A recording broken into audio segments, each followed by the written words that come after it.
revenue is below the estimate by Parliamentary Budget Office.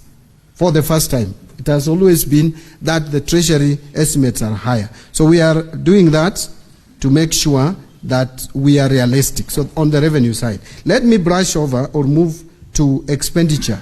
Some of the things that we are doing to ensure with meager or limited resources made available through budgetary provision, we can't sustain this. So the new system of public service superannuation scheme is going to help us a lot in addressing these pension challenges going forward, because we are going to have defined contribution system that is already rolled out, and this has been done out of actuarial calculations, and it is a better system. So in conclusion, Mr. Speaker, the National Treasury recognizes and values the contribution of retired civil servants, remains steadfast in its commitment to ensuring that their pension benefits are processed efficiently, transparently, and without undue delays. The measures outlined above are transformational and will ensure that Kenya's pensions administration is modernized, digitized, and aligned with international best practices. I submit.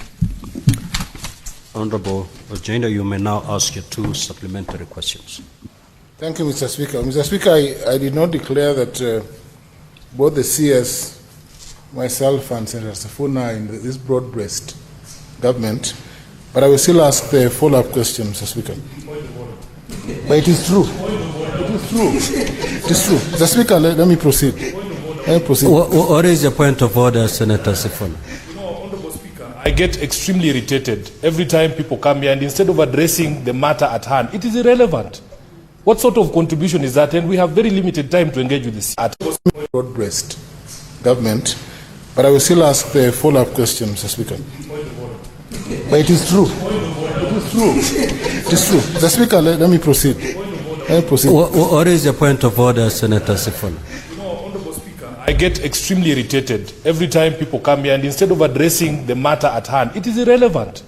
What sort of contribution is that? And we have very limited time to engage with the CS. Could you stop the senator from engaging in sideshows? Senator for Kisumu, the rule on irrelevance Mr. Speaker, applies.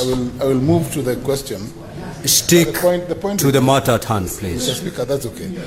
Mr. Speaker, my supplementary question is on the point that the CS has addressed, the public superannuation pension scheme. Mr. CS, address us why there has been delay in processing pension funds for police officers and retired TSC officers under the public service superannuation pension scheme, and when will this be paid? Because there's a delay, a patent and palpable delay. But we are still in the same system. Thank Honorable CS, you may respond. Thank you, Mr. Speaker, and thank you, Senator Ojienda. Yes, we have noticed, it has come to our knowledge that there is a delay in processing of pension entitlements to various civil servants under this public service superannuation scheme. And this has been occasioned by lack of policy guidelines, which we have processed, and we are almost concluding. And the moment that is done, then the pensions will be processed more or less like 2 weeks. So it is something that we are acting on. We are aware, we are alive to that challenge, and we are addressing it. Thank you. Senator Kinyua. Thank you, Mr. Speaker. Mr. Speaker, I just wanted to hear the comment of the Cabinet Secretary concerning very serious issue raised by the Auditor General on the issue of NSSF. Thank you. Senator Abbas. Honorable Speaker, my supplementary question that on the CS, in relation to delays of pensions. In the past, we used to have disease thresholds where the aged pensioners used to access their money and through the boss banks. But of late, they have been told to go to banks, and some of these guys do not even have enough money to pay for the rate for the banks.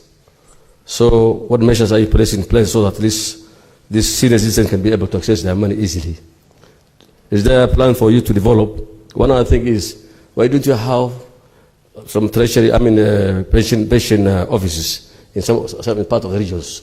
So at least instead of farmers, pensioners coming up to here, to Nairobi, and having problems in this place, they could be able to take money from the regional places. Two, Senator Abbas, you are entitled under standing orders to ask only one. so, No. Senator Karungo Thangwa, Senator Mudama, Honorable CS, you may proceed to respond.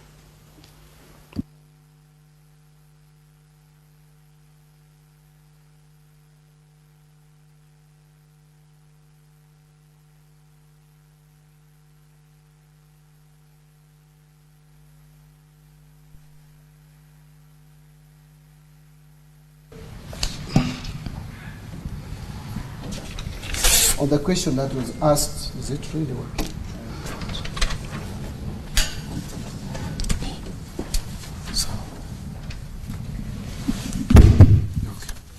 It's much better. Now, on the question by Senator Kinyua on the NSSF, I guess this is a question relating to the release by Auditor General or the Office of the Auditor General regarding the investment by NSSF on some government bonds, and that has some challenges. First, I wish to state that pension funds are of some kind of independence in terms of managing the pension investment, and they have they recruit custodians and fund managers to do that and advise them on how to invest, where to invest. So if there are mistakes that they committed in terms of investment, then there is a process that would deal with that. As the Auditor General has flagged it out, and already I am aware that a parliamentary committee is on this matter. I would only wait for the parliamentary committee to conclude its work, make recommendations, that is Public Investment Committee of the National Assembly, I think, make its recommendations, and then action can be taken, especially if there is any action regarding policy direction that the National Treasury needs to put in place to deter any future involvement. Because again, in terms of actions for someone who has deliberately, if there is any deliberate act, then that we have relevant departments and offices dealing with that. On the issue of pension officers being deployed, we are trying to move away and make this work, this whole question of managing pension be automated. And so we are having a self-service portal we are putting in place that they don't have to move. The pensioners don't even have to move anywhere. Even at the comfort of their homes, they can access almost all the services that they need without going, including if they have a system of accessing their banks. They would just file documents and start withdrawing money to their phones from the bank, and it becomes very easy. And we have also put in place services at Huduma centers to support this. Thank you. I think that's what I would say on this. Thank you, Mr. Speaker. Thank you. We shall now move to question number 79 by the Honorable Senator Karen Nyamu.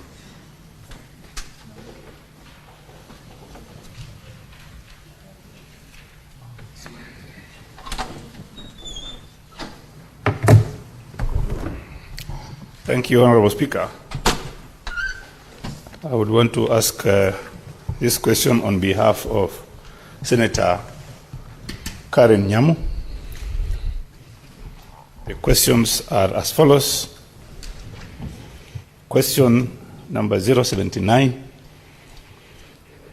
1. Could the Cabinet Secretary state the medium-term strategy to reduce the fiscal deficit from 4.9% to a sustainable level? Number 2, what measures is the ministry undertaking to support counties, noting that 2025 budget policy statement project GDP growth at 5.3% and stable inflation. Yet, county governments face a contracting fiscal space and rising costs. 3, what interventions is the ministry implementing to address the pending bills crisis in the county governments, particularly in Nairobi County, where pending bills have accumulated to approximately Kenya shillings 121 billion, and what mechanisms are being enforced to ensure timely settlement for supplier debts and prevent further accumulation. 4, how does the National Treasury plan to manage increased domestic borrowing by the government without crowding out private sector credit and stifling economic growth in light of constrained external financing and the lapse of the International Monetary Fund, Extended Fund Facility, and extended Credit Facility, and program signed in April 2021.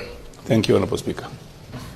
Now, Honourable CS, we have 15 minutes within which to respond and also to allow supplementary questions from Honourable Senators. So kindly paraphrase. We already have your substantive response. Proceed. Thank you, Mr. Speaker. Mr. Speaker, in responding to this question, although this is an area that I become sometimes very passionate, but I will not go overboard. So to effectively manage the prevailing fiscal deficit in Kenya, the government through the National Treasury is adopting and has adopted a multi-pronged approach with notable focus on both revenue generation and expenditure control. So you can call it revenue generation and expenditure or fiscal consolidation. So there are several steps or approaches to this. Number 1, strengthening financial controls. Number 2, diversifying borrowing sources. Number 3, improving debt repayment planning. And number 4, promoting efficient resource allocation. Those are the steps that we are taking to ensure that we manage, or rather, we reduce the fiscal deficit to manage the debt sustainability. So, for example, in this financial year that we are going to 25-26, we plan to have a budget deficit of about 4.5%, not 4.3 as indicated in the document. We have revised it to 4.5% compared to 4.9, which of this current financial year. Actually, it's going to be about 5.1% this financial year. So we are reducing the budget deficit. The best way to address or enhance or ensure debt sustainability is to persistently and consistently reduce budget deficit year by year. I want to report, Mr. Speaker, that in 2020-2021, the budget deficit was 8.3. 21-22, that came down to 6.2% of GDP. 22-23, it came down to 5.6. 23-24, you see we are coming down. We came down to 5.3, and now we are at 5.1, and we want to move to 4.5 continuously, and in the medium term, we'll be at 2.7. So that is what the reduction of budget deficit will help us on debt sustainability. But then, that can only be realized through fiscal consolidation. Fiscal consolidation here simply means, 1, you enhance revenue collection. And that is why we are working on Kenya Revenue Authority, automating their processes and procedures to make sure that we enhance efficiency and effectiveness of that institution. But also, we are working on the other side of managing expenditure. And managing expenditure and managing prudence in use of public funds. Mr. Speaker, I want to report here that one step that we have taken to ensure that our revenues are realistic, because that is one area that has resulted over the years in over budgeting, which has given us high fiscal deficit. We revised 2025-26 revenue estimates down from 3 trillion and 18 billion to 2 trillion 757 billion. For the first time, Mr. Speaker, I'll report to you that the National Treasury's estimate of ordinary revenue is below the estimate by Parliamentary Budget Office. For the first time. It has always been that the Treasury estimates are higher. So we are doing that to make sure that we are realistic. So on the revenue side, let me brush over or move to expenditure. Some of the things that we are doing to ensure that we cut on expenditure. And again, I want to report here that we reduced our expenditure based on the BPS that was approved by 120 billion just to live within our means. So we are taking steps to actualize fiscal sustainability.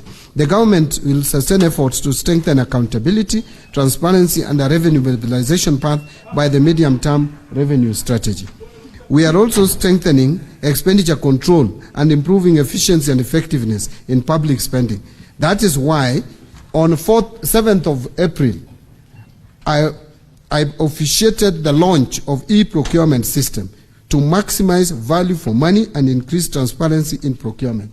From 1st of July, all government procurements will be done through e-procurement platform, and no one else will be given excuse. Over 3,000 MDAs will all be onboarded, and the onboarding is going on, and we are even training the suppliers, the contractors on the use of this system. We have also implemented zero-based budgeting approach for this financial year for the first time. We have also operationalizing the assets and inventory management modules in our IFMIS for all MDAs.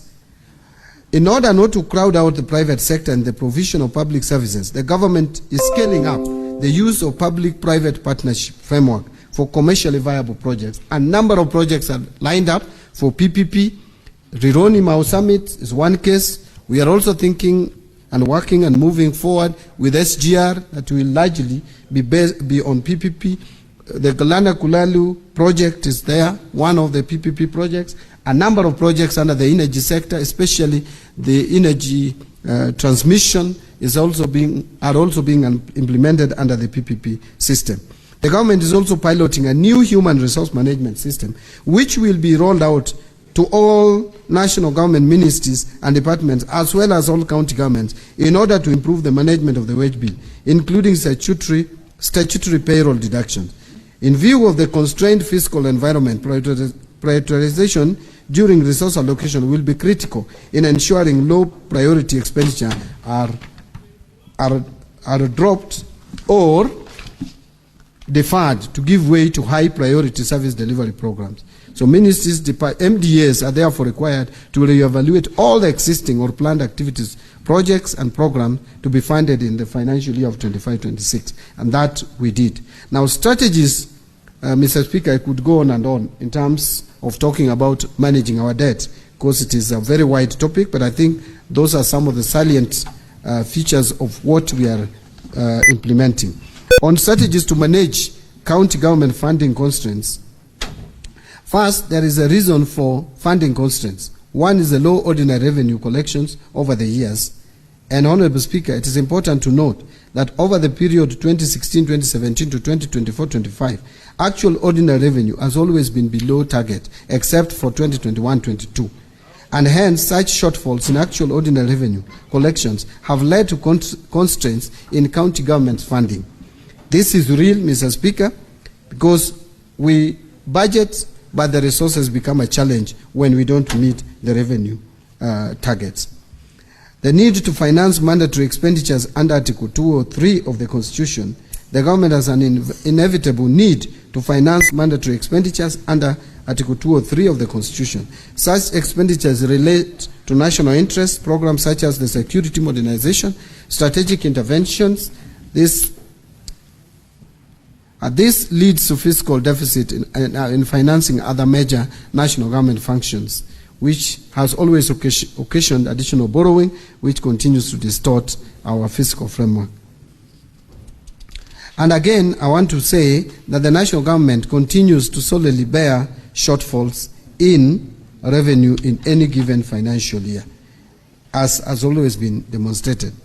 There is also the high cost of public debt that is contributing largely. This is largely due to a relatively stable but still high exchange rate to the dollar, as well as high interest rates in the domestic markets. Public debt services in 25-26 will account for about 52% of ordinary revenue, which is higher than the average of 41% over the period from 2017 to 2024-25. So we are going up in terms of percentage of our ordinary revenue that goes towards settling the public debt or servicing public debt. What strategies is the ministry taking to manage county government funding constraints? The national government, through National Treasury, is managing funding constraints to county government using a variety of strategies. By utilizing these strategies in a comprehensive and coordinated manner, the National Treasury has therefore been able to effectively manage funding for county governments and support their efforts to deliver essential services and promote development despite the prevailing fiscal constraints due to expenditure pressures and public debt commitments as shown above. The strategies enumerated below aim to ensure that county governments have the financial resources they need to fulfill their responsibilities and deliver services to Kenyan citizens. One is the conditional and unconditional allocations to counties. We have continued to give additional allocations to counties which are earmarked for specific programs or projects as defined by the central government. They provide targeted funding for special policy goals or initiatives, and these additional allocations can ensure that certain areas are prioritized and that funding is allocated in a way that aligns with the national priorities. However, the county government's additional allocations bill has always been passed by Parliament late towards the close of financial year, thereby denying counties additional funding for programs under national priorities such as county aggregated and industrial parks, program and community health promoters. We currently have a problem even absorbing this year's budget, county additional allocations, Mr. Speaker, because of how long it took between the two houses to agree. So promoting local revenue generation in the form of own source revenue, again here the National Treasury has been empowering county governments to generate their own revenue through taxation and other means. This is meant to increase the autonomy and fiscal sustainability of county government to alleviate the risks associated with over-reliance on equitable share to find essential services. The National Treasury has finalized the development and piloting of own-source revenue forecasting tools for counties to help them expanding their revenue bases, thus allowing them to implement realistic charges, levies, and fees geared towards raising more revenues. It is expected that this own-source revenue system generation will strengthen county government's autonomy and promote fiscal sustainability. Number 3 is promoting transparency and accountable financial management. The National Treasury is committed to ensuring that funding in counties is used effectively and efficiently so that county governments are accountable for the use of public funds. The National Treasury therefore urges counties to adhere to the clear guidelines for the allocation and use of funds through promoting transparency by making financial information readily available to the public as in the norm at the National Treasury. And I hope this House will help in realizing this. Implementing strong monitoring and evaluation systems, that is also something else. And finally, building partnerships with county governments. The National Treasury and Economic Planning has continued to foster collaboration between the national government and county governments to improve service delivery and promote development. The Office of the Cabinet Secretary continues to engage in regular dialogue with the Council of Governors through regular meetings and forums to discuss policy issues and share best practice. Some of these forums are even informal, Mr. Speaker. And we have a very good working relationship with the Council of Governors led by the Chair, who is also my professional colleague. Further, the National Treasury continues to supporting collaborative project financing through joint projects between the national governments, ministries, departments and agencies and county government, such as KIPES and CHPs, among others. In conclusion, Mr. Speaker, allow me to thank you once again for this opportunity to engage with you together with the honorable members. Thank you very much. Senator Chute. Thank you very much, Honorable Speaker. Very quick questions. I wanted to know from the CS what interventions is the ministry implementing in regards to pending bills, where you will find one pending bill that has been passed by the county assembly, and then the governor has his own list. And this comes to COB, and the governor's list will be paid. The one that has been passed by the county assembly is yet to be paid. Number two is on the issue of diversion of funds. When a contractor or a supplier is supposed to be paid by the county government, and the money is requisitioned from COB, and at the end of the day, that money goes to another contractor, different contractor, not the contractor or supplier who was requisitioned for. So how is the ministry going to deal with this matter? Thank you very much, Honorable Speaker. Honorable CS. Thank you, Mr. Speaker. I think the two questions are linked together. They're very related, where you find that the requisition is made through the normal system, through the control of budget, and yet the payment is given or paid to someone else or another contractor or to pay another bill. This is a problem that is very pronounced in counties from what I gather. And as we are actually, we are working on a tool, a system that will be used by both the national government and the county governments to ensure that the bill, what has been approved, is actually what is paid for, and also to ensure that bills are prioritized in terms of first in, first out. Because again, there's a lot of favoritism and discretion by governors. So that, I mean, by decision makers at the counties and at the national government level.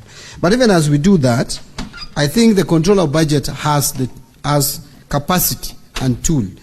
What we need control of budget to exercise or do is to make sure that their approval is respected, so that they rein on the county governments. The control, I mean, the Auditor General can also be taking the approvals from the control of budget and use it to audit the actual expenditure.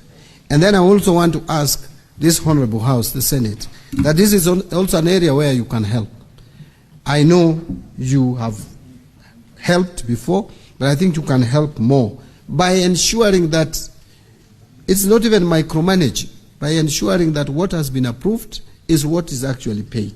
Because these cases are too much. They are reported, we live in this country, we hear about them, and nothing seems to be happening to stop this, which I call actually illegal diversion of funds. Because if control of budget has approved money to be spent on a particular manner, that is how it should be spent.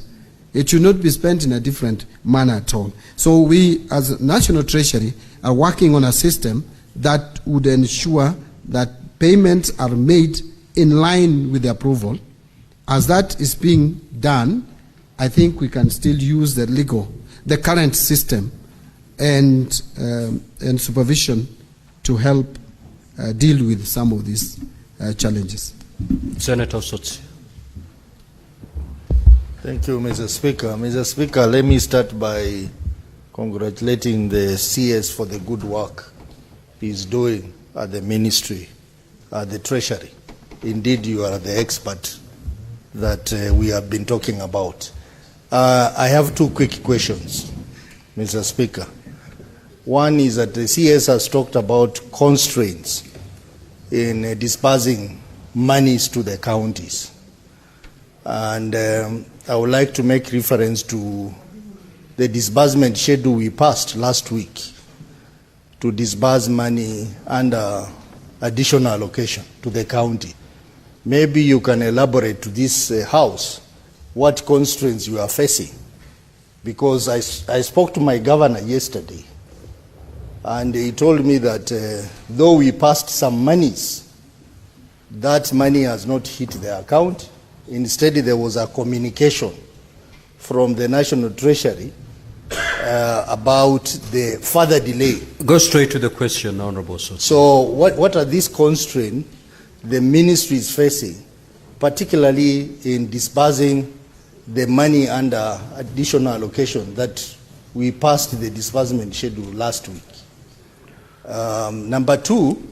Honorable Gosotsi. Yes. Understanding Order 51C 7B, you are entitled to ask only one supplementary question, okay. which you have. Very well, Honorable Mr. CS, proceed to respond. The constraints generally would be on cash flow challenges, especially where the funding is from GOK, and more particularly where we fail to meet the revenue targets by KRA. And I will tell you that we have so much demand. At times there are some months which are very bad, especially the months where we are paying loans. We are repaying loans. We usually have challenges in the month of January, February, very serious challenges in the month of May, and then July. Those are the months where we repay the Chinese loan on SGR, and those are the same months like January where we pay capitation to schools, and the capitation to schools is at times almost 50 billion. And remember, every month we pay 80 billion salaries. So if you add 80 billion, you add to say 40 billion, that's already 120, and you add that to debt repayments, we sometimes come to 50, 60, you're already beyond 200. And revenue collection in a month is averaging around 200 billion. Now that then puts a problem to funding counties, puts a problem to funding other development expenditure. But I will tell you, we still work very hard to make sure that counties get priority in terms of funding. And sometimes we look at even the balances of counties and release some money. When we have limited resources, release some funds to some counties which have low balances. Those who still have high balances, we again tell them when they spend, we give. As we speak, we have paid up to end of April all the monies to all counties. But we have May still outstanding. And of course we have June. And we have that constraint. Honorable Speaker, this year particularly, I think has been a terrible year. Apart from the fact that we had that economic shutdown, and I want honorable members to listen to me on this. Apart from the economic shutdown that we had for almost 2-3 months. You have 1 minute, Honorable CS, to... Thank you, Honorable Speaker. If you could add me 2 so that I could do 3, just to explain this bit. The economic shutdown led to slowed economic growth in the country and failed meeting of our targets in terms of revenue collection. But we also did not conclude with IMF the 9th review. So we lost $765 million going to budgetary support. As we speak, the World Bank's funding, or BOP, seems to be going to July. Because one of the things is that some of the legislations that were precedent to the release of these funds, Mr. Speaker, delayed in the legislative process. The conflict of interest bill was a key bill for World Bank to give us the funding. And when it was unlocked, there was no time to take our approval to the board. Now you see we are going to June 30th with 97 billion whole that I did not prepare for as Cabinet Secretary. Now, these are challenges, Mr. Speaker, which inhibit our release of funds. Even when sometimes National Assembly puts pressure on me on CDF, I don't even know what to do because the resources are constrained and we have to balance needs. Do you pay salary or you release money to CDF and release money to counties? Do you pay salaries or you stop paying salaries? Those are questions that you have to ask. You have debts to pay. You must pay those debts. If you default, the implication for our economy is it's dire. Remember, as I conclude, Mr. Speaker, the reason why we have tried very hard to make sure that we meet our obligations. There were 6 countries that were mentioned in 2021 by IMF as candidates for restructuring, as candidates for default. 6. 5 have defaulted. It's only Kenya which has survived. Angola has defaulted. Ethiopia has defaulted. Ghana has defaulted. Chad has defaulted. And Zambia has defaulted. 5 economies out of 6. Only Kenya has survived. I would want Honorable CS. I would want to urge and request this Honorable House to help support me, support the government, support my ministry, so that we don't fall to where these our contemporaries are fallen. And I am confident we are not going to fall there. That is why sometimes you see some challenges, but we'll outlive these challenges, Mr. Speaker, with your cooperation. Thank you very much. Thank you, Honorable Senators. I'm afraid we may have to terminate our interrogation and interaction with the CS at that. Honorable CS, thank you so much. You are now free to leave. Clerk, you may usher the CS in charge of mining. Now, Honorable Senators, this morning we lost 30 minutes waiting for quorum. 30 minutes that we would have otherwise utilized to interact with the CS Treasury. And therefore, I urge you, we need not ring the bell for us to get a quorum. If you can be able and if you can purpose to be in the chamber by 9:30, then we'll have more time to interact with honorable CSs.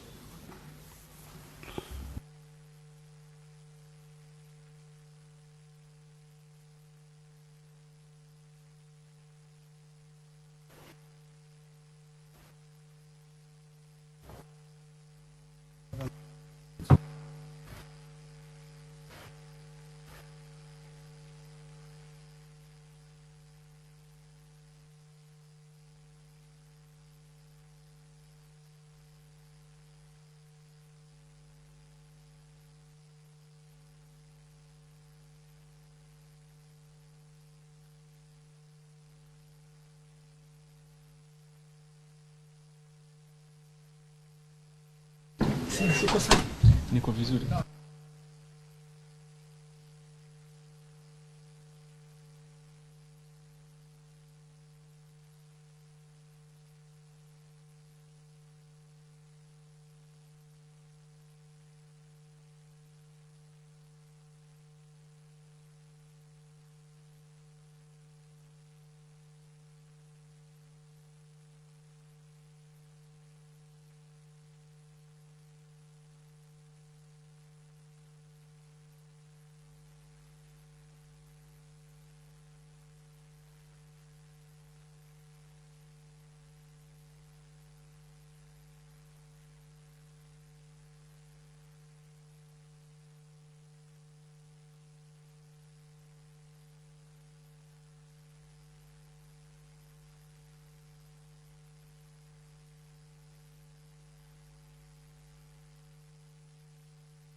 Clerk, do we have the CS in charge of mining?